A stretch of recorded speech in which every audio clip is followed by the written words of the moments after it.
Esta no es la historia de un millonario. No es la historia de una inversión brillante. Ni siquiera es una historia sobre Wall Street. Esta es una historia sobre miedo, trauma y memoria. La historia que marcó a Warren Buffett, y que aún hoy influye en la forma en que invierte, piensa y vive. Porque antes de entender el dinero, Buffett entendió lo que se siente perderlo todo. Aunque él era solo un niño, ese dolor económico, ese quiebre emocional, lo habitó desde el principio. Para entender 1929, primero tenemos que mirar atrás, a una década que parecía perfecta. Los años 20. Estados Unidos estaba creciendo como nunca. La radio, los autos, el cine, la electricidad, era una revolución cultural, tecnológica y económica. La bolsa subía cada semana. Todos invertían, desde empresarios hasta peluqueros. Se respiraba un aire de optimismo inquebrantable. Y entonces, nadie preguntaba, ¿y después qué? Nadie pensaba en riesgos.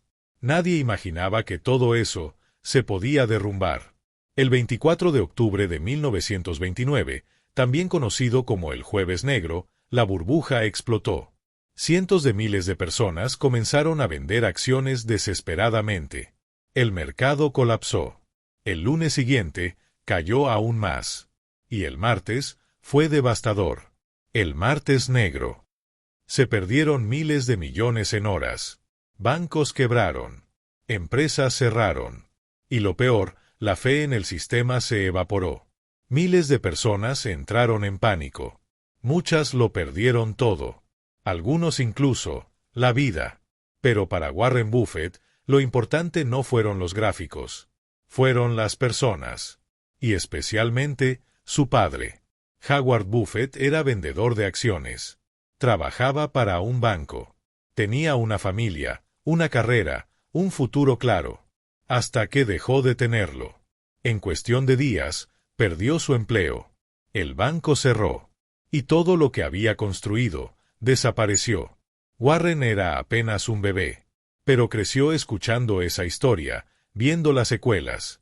Viviendo la ansiedad financiera como un fantasma presente en su hogar. Howard hizo lo posible por reinventarse. Lo logró. Pero esa cicatriz quedó. Y Warren, desde muy joven, entendió el peso de una caída financiera. No solo en la cuenta bancaria. En la dignidad. En el espíritu. El dinero desapareció. Pero lo que quedó fue mucho peor. El miedo. Familias enteras comenzaron a desconfiar de todo. De los bancos. Del mercado. Del futuro. Las noticias eran repetitivas. Desempleo, hambre, migraciones. Nadie sabía en quién confiar. ¿Te suena? Cuando una economía colapsa, lo que más se rompe no es el capital, es el tejido social. El miedo es contagioso. Y en los años 30, se volvió una pandemia emocional. Buffett suele decir que si en 1929 hubiera existido el FDIC, la historia habría sido otra. El FDIC es el seguro de depósitos que garantiza que tu dinero esté protegido, incluso si el banco quiebra. Pero en ese entonces, nadie lo garantizaba. Si tu banco caía, tu dinero desaparecía. Imagínate eso hoy. Tu cuenta de ahorros, tu sueldo, tus reservas, ¡puf! Y nadie a quien reclamarle. Esa inseguridad fue el corazón del trauma colectivo que siguió. Y Buffett lo entendió. Sin confianza, el dinero no vale nada. La Gran Depresión no solo vació bolsillos, vació casas. Millones de personas se vieron forzadas a migrar, dejar sus ciudades, sus tierras, sus vidas. Los bancos embargaban granjas enteras. Los niños dejaban la escuela para trabajar. La desesperanza se volvió común. Y durante años, se vivió en modo supervivencia. Lo que antes era progreso, ahora era resistencia. La economía del país se contrajo, pero la esperanza también. Y eso, Buffett lo absorbió. La bolsa tardó 25 años en volver a su nivel previo a la caída. ¿Te imaginas 25 años sin recuperar tu inversión? Eso marcó una generación. Incluso cuando la economía se estabilizó, la gente seguía actuando como si estuviera en crisis. Porque la confianza no se repara con estadísticas. Se reconstruye con tiempo, con responsabilidad y con memoria. Warren creció en una casa marcada por la prudencia, por el ahorro, por el valor del trabajo, por la necesidad de pensar a largo plazo. Y cuando empezó a invertir, no lo hizo como un joven ambicioso. Lo hizo como alguien que no quería volver a vivir lo que su familia vivió. Por eso estudió compulsivamente. Por eso se obsesionó con entender los ciclos. Y por eso, cuando llegó su momento de actuar, lo hizo con una visión forjada en fuego.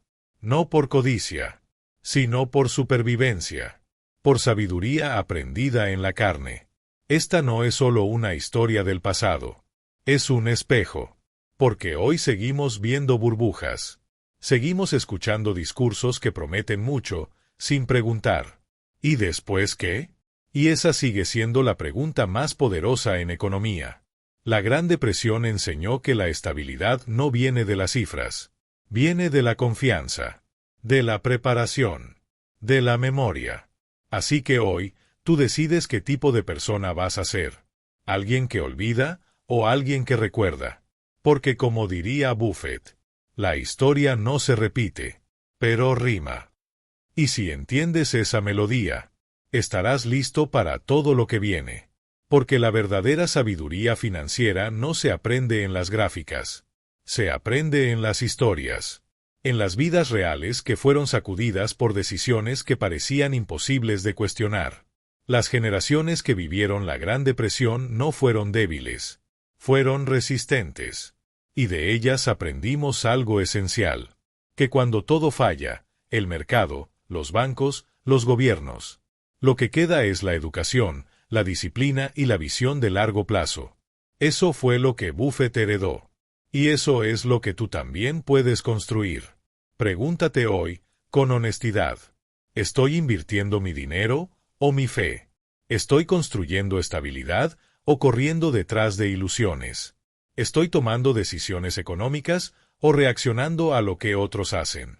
Porque la mejor defensa frente a la próxima gran crisis no está en predecirla. Está en recordar la anterior.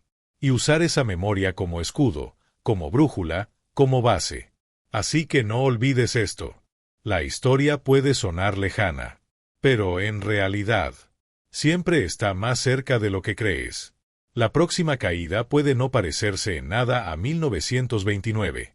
Pero si sabes cómo rima, si entiendes su melodía, sabrás cuándo callar el ruido, cuándo moverte con calma, y cuándo actuar con inteligencia.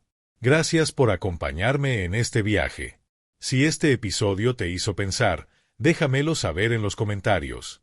Y no olvides suscribirte, porque en el próximo capítulo, veremos cómo esa herida silenciosa del 29 cambió la forma en que los estadounidenses ahorran, gastan e invierten, incluso hoy.